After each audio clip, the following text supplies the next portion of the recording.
Good morning. Let me begin by acknowledging Deputy Chief Nicholas Stillman, Executive Officer of the Detective Division, and Detective Patrick Foley of the 3rd Squad, who handled this investigation. Thank you for joining me today.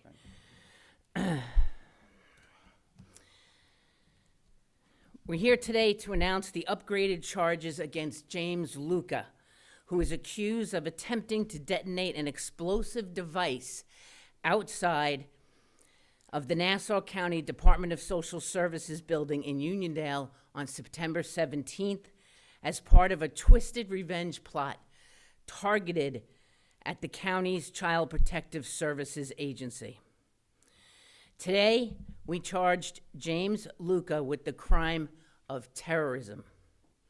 We believe that his alleged planning and actions to blow up a building here in Nassau County justify the seriousness of this charge, and the grand jury agreed with us. It is the first time that this gravely serious offense has ever been charged in Nassau County.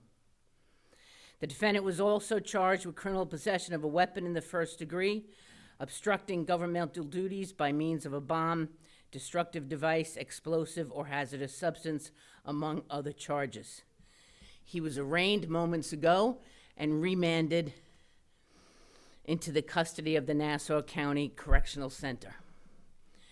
The upgraded charge means that the defendant faces up to 25 years to life in prison if convicted. On September 17th, James Luca and a co-defendant drove to 60 Charles Lindbergh Boulevard and allegedly placed several propane tanks with a torch on top at the doors of the DSS building that access the Child Protective Services. Surveillance videos taken at the scene allegedly show Luca throwing lit road flares at this homemade device several times, trying to ignite the bomb. You can see that over there on the screen. But the bomb never ignites. All of his movements, step-by-step retracing of Luca's plot that morning, were captured on video recordings recovered by the Nassau County Police Department through a canvass of the area. At approximately 6:30 a.m., the Director of Investigations for Social Services discovered the device when he arrived at work and called 911. The police department's arson bomb squad, the Uniondale Fire Department, and the Nassau County Fire Marshal's office responded and had to evacuate the building.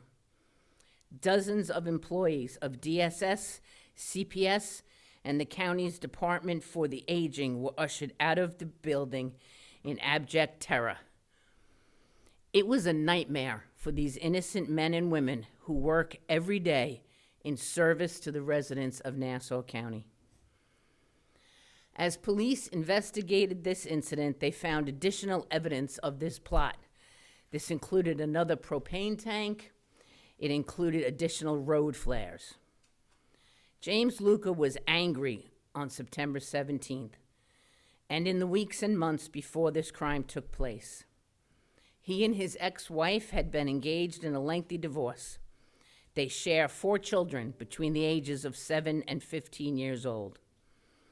In late July this year, Luca was arrested and charged by my office with criminal mischief in the 1st degree for a February 2023 incident involving his ex-wife's vehicle. In a Halloween mask and camouflage, Luca allegedly crept up to his ex-wife's vehicle and placed something on her windshield. Moments later, that object exploded, significantly damaging her vehicle. He blew up his wife's car with another homemade bomb. After his July arrest, Luca's supervised visitation rights with his children were revoked, and his behavior became more erratic. He began to post aggressive comments against Nassau County on social media accounts. He wrote emails expressing his displeasure with the way CPS was handling his case, allegedly calling CPS disgusting. And ultimately, we allege Luca, aggrieved and blaming CPS for losing his kids, hatched this revenge plot to inflict extensive damage on the agency that took his visitation rights away. This defendant has additional cases with my office that go back as far as December of 2023, and some as recent as June of 2024. James Luca's personal vendetta endangered the lives of Nassau County workers. Had that device exploded, we can safely say there would have been a large fire, significant damage, and who knows what else might have happened. As scary as this is to say, we are lucky that James Luca was a lousy bomb maker. We are also fortunate to have an excellent police department and bomb squad who were able to evacuate that building safely and neutralize the threat. Are there any questions? About his co-defendant, the man who helped him, you were saying? Nicole can give you those details after we do the press conference. He was surrounded in court by court officers more so than I think you normally see. I mean, do you consider him very dangerous at this point? I mean, not now, but I mean when he was out? Yes, I do. He